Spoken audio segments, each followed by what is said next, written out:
Hello, good evening, my dear students. How are you? Fine, good. Student काफी दिनों बाद आपसे मुलाकात हो रही है। आज हम लोग क्लास 11 का जो हम चैप्टर पढ़ रहे थे स्टूडेंट, यूनिट एंड मेजरमेंट, उसमें हम लोगों ने यूनिट्स के बारे में पढ़ लिया था, फंडामेंटल यूनिट्स के बारे में, डिराइव्ड यूनिट्स के बारे में, क्वांटिटीज के बारे में हमने पढ़े थे, डायमेंशनल फार्मूला क्या होता है ये पढ़े थे, डायमेंशनल फार्मूला कैसे फाइंड आउट करते हैं ये हम लोगों ने क्या था पढ़ लिया था। आज स्टूडेंट हम लोग उसके डायमेंशनल फार्मूला का हम लोग आज एप्लीकेशन पढ़ेंगे। आज हम लोग जान जाएंगे कि उसका एप्लीकेशन क्या है, उसका क्या इंपॉर्टेंस है, इसके बारे में हम लोग जानेंगे स्टूडेंट। देखिए स्टूडेंट, पहला दिया है dimensional analysis and its application. इसका हम लोग एप्लीकेशन के बारे में डिस्कस करते हैं। देखिए कई एप्लीकेशन, तो जैसे पहले तो हम 3 जो इंपॉर्टेंट एप्लीकेशंस हैं उसके बारे में हम लोग क्या करते हैं डिस्कस कर लेते हैं। पहला checking the correctness of an equation. First क्या है? Checking the correctness of an equation. Second है कन्वर्जन ऑफ यूनिट्स। थर्ड है to find the relation among various physical quantity. ये 3 टॉपिक है। पहला है checking the correctness of equation. Dimensional formula से student आप इजी वे से फाइंड कर सकते हो क्या वो इक्वेशन करेक्ट लिखा गया है या नहीं लिखा गया है। समझ में कितना सिंपल है। न्यूटन न्यूटन ने थर्ड मोशन दिया था, v = u + at, s = ut + half at square, v = u² + 2a। क्या वो इक्वेशन करेक्ट उन्होंने दिया था कि नहीं दिया था, ये हम डायमेंशनली क्या कर सकते हैं चेक कर सकते। कोई भी फिजिक्स का फार्मूला, मैथ्स का फार्मूला अगर वो फिजिकल क्वांटिटी के रिलेशन में आता है, अगर वो फंडामेंटल क्वांटिटीज है, तो उसको हम लोग डायमेंशन फार्मूला के हेल्प से क्या कर सकते हैं चेक कर सकते हैं। अभी मैं एग्जांपल दूंगा। और conversion of unit, dimensional formula से हम लोग एक सिस्टम से दूसरे सिस्टम में जा सकते हैं। जैसे सीजीएस सिस्टम से एमकेएस में जा सकते हैं और एमकेएस सिस्टम से सीजीएस सिस्टम यानी एसआई सिस्टम में हम आ सकते हैं। सीजीएस सिस्टम में से एमकेएस में उसकी वैल्यू क्या है, एमकेएस सिस्टम से सीजीएस में उसकी वैल्यू क्या है, ये हम लोग फाइंड आउट कर सकते हैं। दूसरा है एक correctness equation must be dimensionally correct. इसको हम लोग चेक कर सकते हैं। डायमेंशनल के हेल्प से हम फार्मूला फाइंड आउट कर सकते हैं कि उसका डायमेंशनल फार्मूला क्या है। समझ में आया स्टूडेंट? इसको हम लोग इजी वे से डायमेंशनली फाइंड कर सकते हैं। जैसे देखिए पहला ही हम फाइंड करते हैं checking the correctness of equation student. जैसे मान लेते हैं स्टूडेंट, जैसे 2 एग्जांपल लेते हैं, पहले ध्यान से देखिएगा। जैसे मान लेते हैं एक सर्किल है प्लस एक ट्राइएंगल है, एक circle plus triangle equal to आ गया square. Are you getting my point student? 1 circle plus triangle अगर हमको स्क्वायर मिल गया, ये कोई एक इक्वेशन है। जैसे मान लेते हैं ये इक्वेशन है a + b = c + d, ये कोई इक्वेशन है, ठीक। तो स्टूडेंट इसको हमको चेक करना है कि डायमेंशनली करेक्ट है कि नहीं। तो इसमें आपको एक चीज फोकस करना, जो मैं ध्यान से सुनिएगा। अगर सपोज दैट स्टूडेंट अगर a मीटर में है, अब b भी किस में होना चाहिए, मीटर में है। अगर a मीटर में है, अगर b मीटर में है, तो c भी हमारा क्या होना चाहिए, मीटर में होना चाहिए, और d भी किस में होना चाहिए, मीटर में होना चाहिए। समझ में आया? अगर a आपका मीटर पर सेकंड में है, b भी मीटर पर सेकंड में है, तो c भी किस में होगा, मीटर पर सेकंड, और d भी किस में होगा स्टूडेंट, मीटर पर सेकंड में होना चाहिए। अब देखिए अभी ये उतना इसमें आपको फील नहीं आ रहा होगा। अभी हम लोग इक्वेशन को लिखेंगे तो आपको फील आएगा। देखिएगा ध्यान से स्टूडेंट, एकदम बहुत ही इंटरेस्टिंग है स्टूडेंट। देखिए न्यूटन ने 3 लॉ दिया था, v = u + at, v² = u² + 2as, s = ut + half at²। उसको हम डायमेंशनली चेक करेंगे। समझ में आया? इसको डायमेंशनली हम क्या करेंगे स्टूडेंट, चेक करेंगे।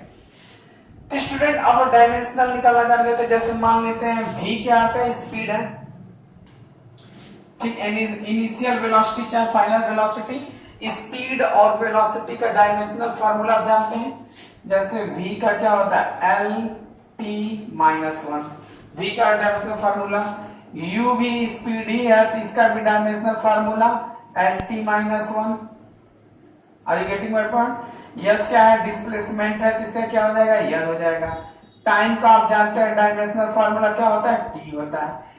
ठीक, अगर एक्सेलरेशन का क्या होता है स्टूडेंट?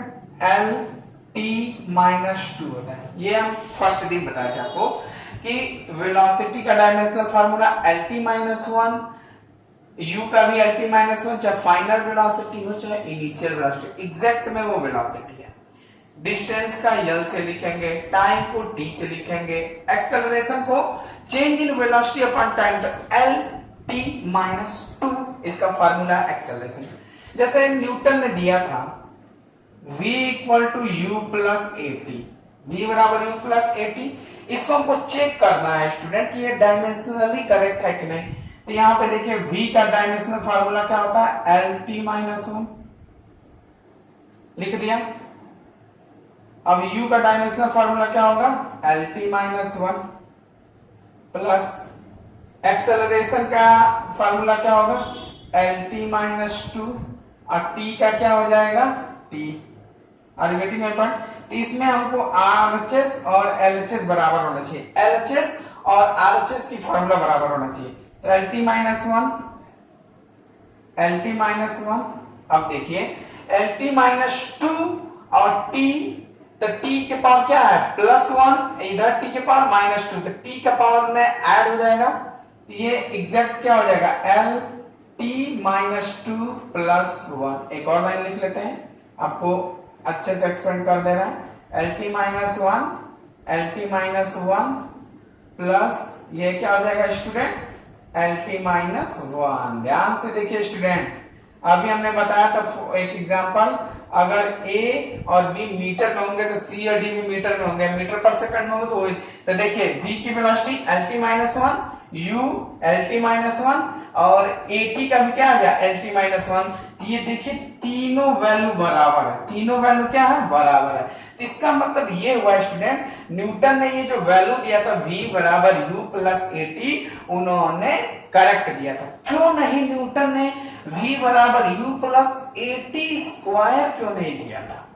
v स्क्वायर बराबर 2u80 प्लस √80 क्यों नहीं दिया था? क्योंकि वो एग्जैक्ट वैल्यू हमको नहीं दे रहा था, वो हमको जो वैल्यू निकल रहा था स्पीड का, टाइम का, वो गलत निकल रहा था। तो ये इन्होंने देखिए, इन्होंने जो फार्मूला दिया था v बराबर u प्लस at, क्या वो एग्जैक्ट में सही दिया था या गलत, वो डायमेंशनली हम क्या कर रहे हैं? चेक कर रहे हैं। समझ में आया? ये तो ये आप सोच रहे होंगे सर एक ही बताया, दूसरा बताइए। देखो दूसरा भी मैं बता देता हूँ। दूसरा उन्होंने दिया था स्टूडेंट, इसको नोट कर सकते थे। दूसरा उन्होंने दिया था v स्क्वायर बराबर u स्क्वायर प्लस 2as होता है स्टूडेंट। v स्क्वायर बराबर क्या होता है? v स्क्वायर बराबर u स्क्वायर प्लस 2as। इसको हम चेक करेंगे तो ये v स्क्वायर का क्या हो जाएगा स्टूडेंट? lt-1 का होल स्क्वायर हो जाएगा। Are you getting my point? u square का क्या हो जाएगा? lt-1 के पावर क्या हो जाएगा? 2। ये 2 से कोई मतलब नहीं, ये डायमेंशनलेस क्वांटिटी, इसको नहीं मेजर करेंगे। प्लस ये क्या हो जाएगा? एक्सेलरेशन का क्या हो जाएगा? lt-2 हो जाएगा स्टूडेंट, और डिस्टेंस का क्या हो जाएगा स्टूडेंट? l। डिस्टेंस का l, तो ये स्क्वायर है तो एग्जैक्ट क्या हो जाएगा? l2t-2 हो जाएगा, l2t-2 हो जाएगा इक्वेशन। ये भी स्क्वायर है तो ये भी क्या हो जाएगा? l2t-2 हो जाएगा। Are you getting my point? Okay student, l-t-2 और l, तो l के पावर 1 l के पावर n दोनों क्या हो जाएगा? कंबाइन हो जाएगा, पावर ऐड हो जाएगा। तो ये क्या हो जाएगा स्टूडेंट? l के पावर 2 t के पावर -2। तो देखिए RHS क्या है? l2t-2 और LHS कितना है? l2t-2 l2t-2, यानी these are both are same formula, means this equation are dimensionally correct, means this formula are correct। v square बराबर u स्क्वायर प्लस 2as। ये हम डायमेंशनली क्या कर सकते हैं? करेक्ट कर सकते हैं। जो उन्होंने पहला स्टेटमेंट दिया था, checking the correctness of equation, आप इसको क्या कर सकते हैं? चेक कर सकते हैं। समझ में आया? अब हम लोग सेकंड पे चलते हैं, conversion of units. Conversion of units student, देखिए कन्वर्जन ऑफ यूनिट्स कैसे होता है ये हम लोग फाइंड आउट करेंगे। ठीक, इसको आप नोट कर सकते हैं, स्क्रीनशॉट ले लीजिएगा। ठीक स्टूडेंट, देखिए अभी हम लोग सेकंड पढ़ने जा रहे हैं, कन्वर्जन ऑफ यूनिट। एक फॉर्म से दूसरे फॉर्म में कैसे हमको जाना है ये आना चाहिए।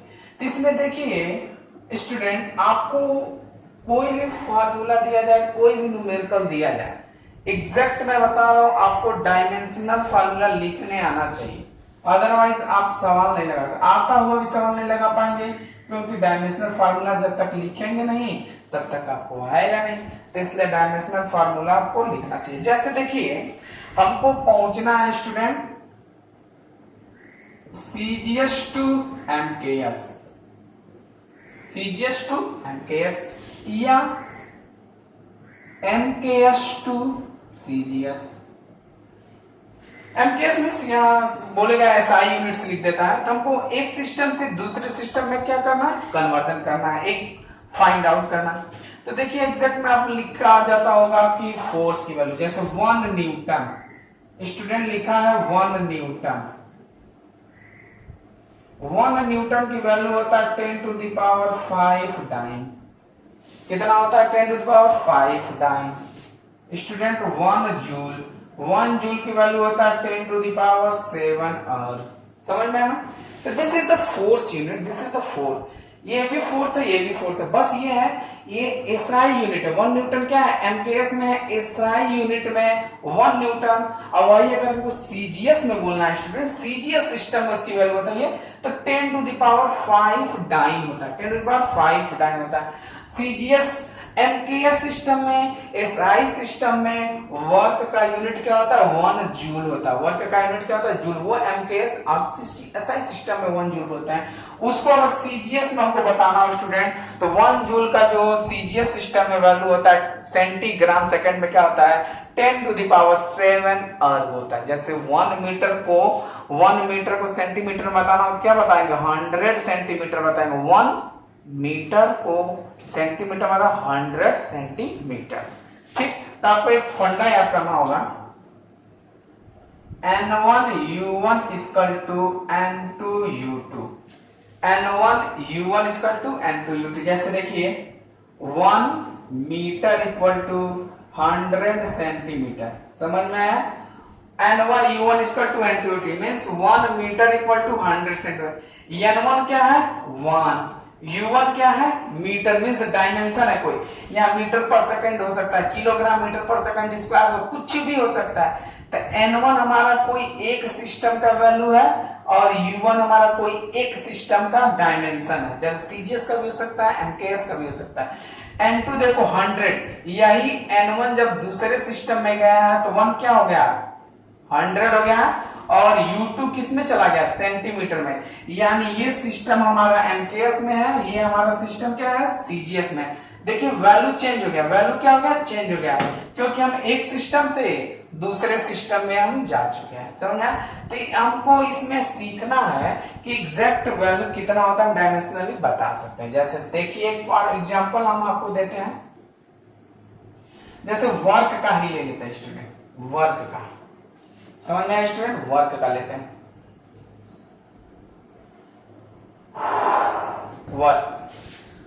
वर्क बराबर क्या होता है स्टूडेंट, पहले मान लेते हैं वर्क होता है स्टूडेंट, वर्क होता है student 1 joule. 1 joule equal to होता है 10 टू द पावर 7 अर्ग। ये हमको फाइंड आउट करना है। 1 joule equal to 10 to the power 7 erg हमको फाइंड आउट करना है स्टूडेंट। तो वर्क का डायमेंशनल फार्मूला क्या होता है स्टूडेंट, ML2T-2। वर्क का डायमेंशनल फार्मूला क्या होता है, ML2T-2। Are you getting my point? अब हमको CGS से किस में जाना है स्टूडेंट, हमको जाना है MKS से CGS में जाना है। किस में जाना है स्टूडेंट, MKS से हमको CGS सिस्टम में जाना है स्टूडेंट, या स्टूडेंट SI सिस्टम से, SI सिस्टम से हमको CGS में जाना है। ठीक, तो जैसे देखिए यहाँ पे एक लाइन ड्रा करेंगे, यहां लिख लेंगे स्टूडेंट एसआई, यहां लिख लेंगे सीजीएस। ये देखेंगे कौन कौन क्वांटिटी पार्टिसिपेट किया। तो यम पार्टिसिपेट किया, यल पार्टिसिपेट किया, टी पार्टिसिपेट। एसआई माने एमकेएस, इसको मान लेते हैं एमओ1। तो ये इसमें वैल्यू क्या होगा 1 के केजी होगा ना केस में। यल किस में होगा स्टूडेंट 1 मीटर होगा। टाइम क्या है टी1, ये सेकेंड में होगा। और getting my point. CGS system में यम किस में रहा होगा m2, इसको मान लेते हैं ये 1 ग्राम रहा होगा। L2 किस में रहा होगा 1 सेंटीमीटर रहा होगा। T1 हमारा किस में रहा होगा सेकेंड में रहा होगा। तो हमको चेंज करना है, इसमें हमको वैल्यू को क्या करना है स्टूडेंट चेंज करना है। Are you getting my point. तब स्टूडेंट डायमेंशनल फार्मूला क्या होता है ml2t-2। हमको कन्वर्जन देखिए क्या है n1u1 इक्वल टू n2u2, समझ में है। तो n1 कितना है 1, n1 कितना है स्टूडेंट 1 जूल। तो डायमेंशनल फार्मूला क्या हो जाएगा m1 l2 t2 minus 2। Are you getting my point. u2 हमको फाइंड करना है, u2 n2 सॉरी हमको क्या फाइंड करना है n2 फाइंड करना है। u2 कितना होगा m2 l2 t2 minus 2, समझ में। n2 हमको फाइंड करना है। तो n2 बराबर क्या हो जाएगा स्टूडेंट n2 बराबर हो जाएगा ऐसे लिख सकते हैं m1 अपान m2 l1 अपान l2 के पावर 2 t1 अपान t2 के पावर -2, ऐसे लिख सकते हैं स्टूडेंट। और वैल्यू पुट कर देते हैं n2।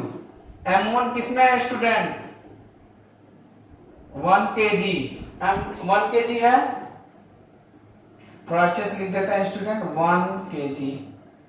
m2 किसमें है 1 ग्राम। l1 किसमें है स्टूडेंट 1 मीटर।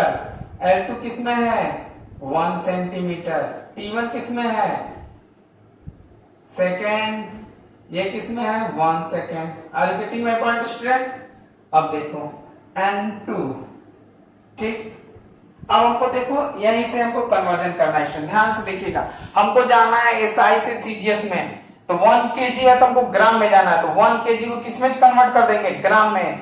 तो 1000 ग्राम हो जाएगा। 1 मीटर को सेंटीमीटर में चेंज कर देंगे तो कितना हो जाएगा 1 सेंटीमीटर, 1 मीटर कितना हो जाएगा 100 सेंटीमीटर हो जाएगा। ये 1 सेकेंड यहाँ पावर -2 है।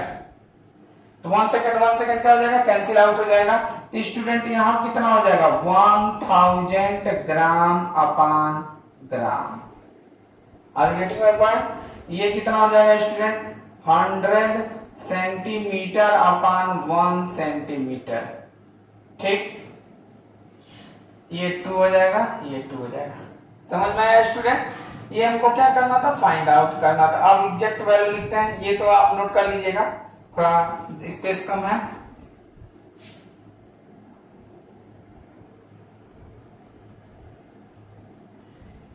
ठीक, अब देखिए स्टूडेंट n2 बराबर ये है n2 100 ग्राम अपान ग्राम। तो इसको क्या लिख सकते हैं 10 टू द पावर 3।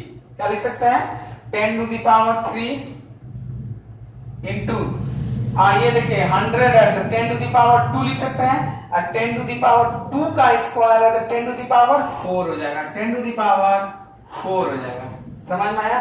तो n2 की वैल्यू कितना आ गया स्टूडेंट 10 टू द पावर 7 आ गया। n2 की वैल्यू कितना आ गया 10 टू द पावर 7। और इसमें वैल्यू क्या कर देंगे पुट कर देंगे।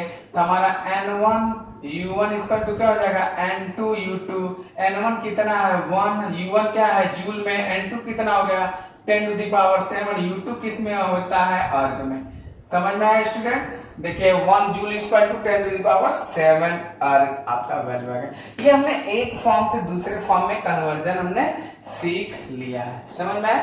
एक और फार्मूला आपको हम बता देते हैं, फोर्स का हम बता देते हैं स्टूडेंट। फोर्स का कैसे 1 newton equal to 10 to the power 5, 10 to the power 5 newton होता है। देखिए कैसे उसको कहते हैं, इसको नोट कर लीजिएगा, स्क्रीनशॉट ले लीजिएगा।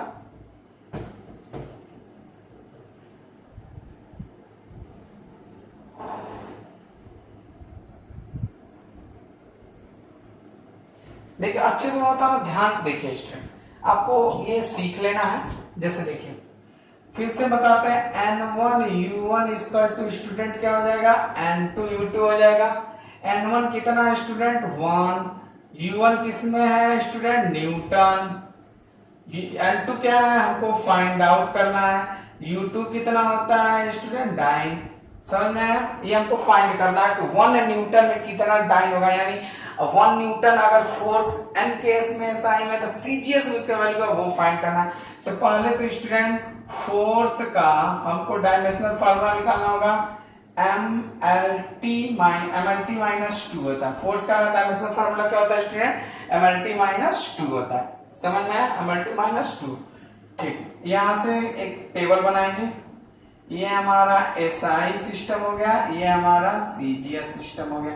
ये देखेंगे कौन कौन टर्म्स पार्टिसिपेट किया था। एसआई में हम मान लेंगे M1 L1 T1, ये मान लेंगे M2 L2 मान लेंगे L2 T2।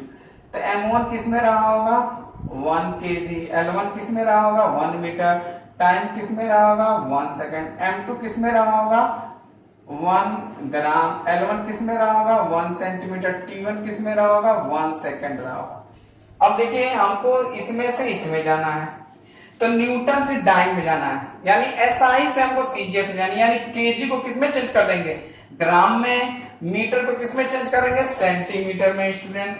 तो ये हमारा यहाँ पे हो जाएगा n1 की वैल्यू कितना है 1, dimensional formula M1 L1 T1 के पावर माइनस 2, n2 हमको फाइंड आउट करना है M2 L2 T2 के power minus 2। Are getting my point. अब इसको n2 निकालना है, n2 इधर रख देंगे 1, इसको ऐसे कर लेंगे M1 अपान M2 L1 अपान L2 T1 अपान T2 के पावर माइनस 2। समझ में आया, ये किसमें था स्टूडेंट 1 kg, ये क्या था 1 ग्राम, ये किसमें था 1 मीटर, L2 किसमें था 1 सेंटीमीटर, ये कैंसिल आउट हो जाएगा। तो ये कितना हो जाएगा student 1000 gram upon 1 gram. Are getting my point. 1 metre को क्या हो जाएगा 100 सेंटीमीटर अपान 1 सेंटीमीटर। समझ में 10 टू द पावर 3 या 10 टू द पावर 2 कितना हो जाएगा student 10 to the power 5। n2 की वैल्यू कितना आ गया स्टूडेंट 10 टू द पावर 5, यानी मींस n1 u1 बराबर क्या था n2 u2। n1 कितना था 1 न्यूटन, n2 कितना आ गया 10 to the power 5 dyne, 10 to the power 5 dyne. ये हम वैल्यू फाइंड आउट, ये देखिए कितना एग्जैक्ट वैल्यू हम लोग डायमेंशनल के हेल्प से हम फाइंड आउट कर रहे हैं। समझ में आया स्टूडेंट, ये हम लोगों ने 2 कन्वर्जन सीख लिया है, हम लोग नेक्स्ट कन्वर्जन पढ़ेंगे नेक्स्ट टर्म पर। स्टूडेंट अगर आपको सही लगे, कुछ समझ में आया तो आप जरूर वीडियो को सब्सक्राइब करें, शेयर करें। समझ में आया, ओके।